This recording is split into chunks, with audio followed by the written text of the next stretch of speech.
Okay, we're going to use some more tools to get insights from our ideas now. And what better than YouTube to find out what people are searching for and producing content about? So, YouTube is good because it often gives us insights into the kind of pain points that people have when looking for how-to type videos. And it gives us an indication of the volume of interest by the number of views each video gets. So if we were to go in and once again type in aloe hair, we can get an idea of what people are watching videos about. So what's interesting here is all the results have got quite a substantial number of views. You know, you want to ignore anything really below 10,000. But again, what comes up here is a lot of the usual suspects: aloe hair masks, for example, DIY aloe vera. That's interesting. You know, DIY is a benefit really in terms of selling aloe because it's all about control of the product and trusting your own solution. So some people may like a DIY type solution. And, you know, we'll scroll down here: moisturizing hair, shampoo. And these have got a lot of views. I mean, for example, this one's got 1.4 million for hair straightening. Shiny hair, 700,000. Aloe vera hair mask. So there we go. Again, another DIY one here. That's interesting. And how I make aloe vera spritz, natural hair. Again, another DIY one. So a couple of angles there for the idea is, well, firstly, there's a lot of interest in DIY aloe vera solutions. So, you know, if your solution for hair loss is more DIY, that might be interesting. That might be an angle specifically for people who want to make things themselves. That's a hypothesis we can test. I'm not saying it's a product, but it's something we can certainly test. And another thing as well is what's become apparent for this, and something I hadn't realized earlier, is the kind of people who are producing this content. Lots of interest, it seems, from people who appear to be South Asian in origin, or looks like people who might be Afro-Caribbean maybe, or South American. So, you know, maybe they got a different hair type, certainly a curlier hair, which may work better with aloe. But certainly a lot of interest, it seems, from South Asians, so Indian, etc.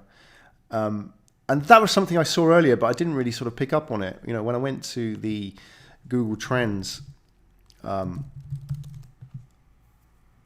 page, I saw something like that pop up. I'm just going to go back in again and have a look just to see if there's anything of interest. And I'm going to type that in, aloe vera hair, and see if that was something, because we can actually look at the trend results by region. Let's have a look to see if anything comes out of that. So there you go. Look, regional interest, India and Pakistan especially. There you go. It's written up here. Pakistan, India, Philippines are the highest in terms of interest for aloe vera and hair.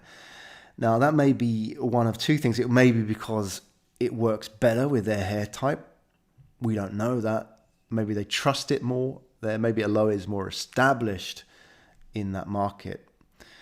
Or it may just be, it may just be a coincidence. It may just be that people in Pakistan and India and Philippines produce more content about aloe vera. We don't know.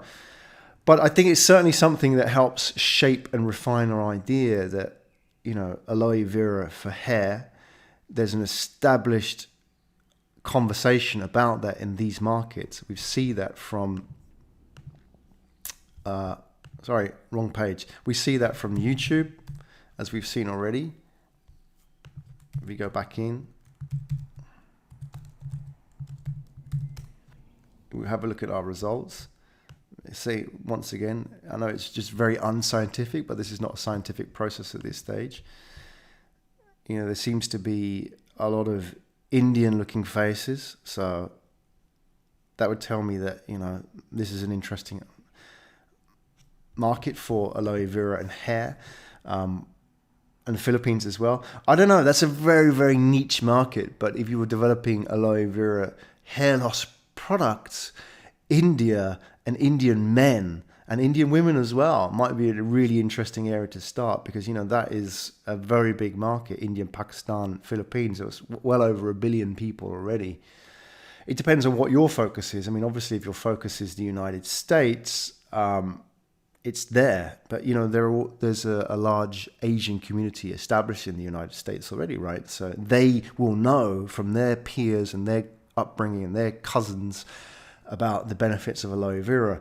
So that's an interesting angle that you may not have considered. And that was really just from an ad hoc search on YouTube, which basically shows us that, there is a group of customers who may already be tuned into this message and therefore more educated about the product, and makes it easier for you to work with that customer group more than any other group. But that shouldn't be off-putting for you if you are focusing on another customer group. It's just an idea that maybe you can work with. It's what we would call in marketing terms a beachhead, a group of people with, a very tightly defined group of people that you can work with. But that's all about the customer stage. For now, let's work with these ideas. Let's get this down onto the lean canvas.